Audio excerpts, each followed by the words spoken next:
if there is a so-called Muslim who considers himself Muslim, but when it comes to his actions, nothing. Bad actions, evil actions, corruption, oppression, sins left and right. And you have someone who's not a Muslim, has a good heart, has good actions, he does not oppress anyone. He does not, take the rights of anyone. يراعي حقوق الله, حقوق الناس. He's a good person. But he may not necessarily be a Muslim. And he's not stubborn. If you were to see the truth, he would accept it. He's not the type who will reject and, will be stubborn. Let me tell you something. What we understand from the ahadith.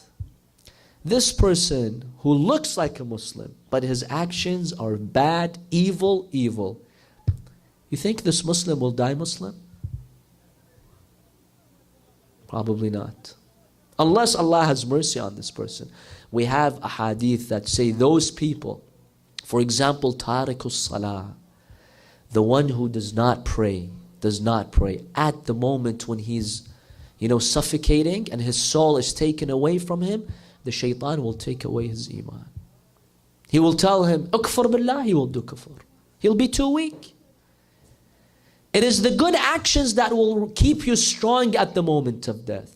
So you think this person is a Muslim, but aqibat amra, khatimat amra, will he die as a believer or no? Or something will happen where the iman will be taken away from him. So don't look at, these people who apparently seem Muslim. ISIS considers themselves Muslims, but look at what they're doing. On the day of Ashura, what? Were they Christians killing Imam al-Hussein? No. They were people who considered themselves Muslims, but look at what they did.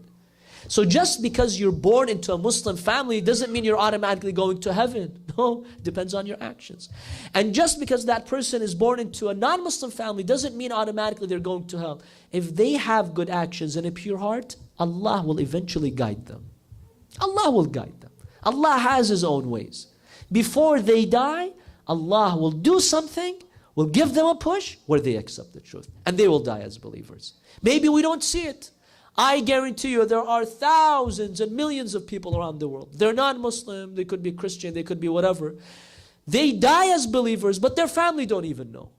Because in those final moments, Allah rewards them for living a good life of justice, of goodness. Allah in those last minutes will guide them.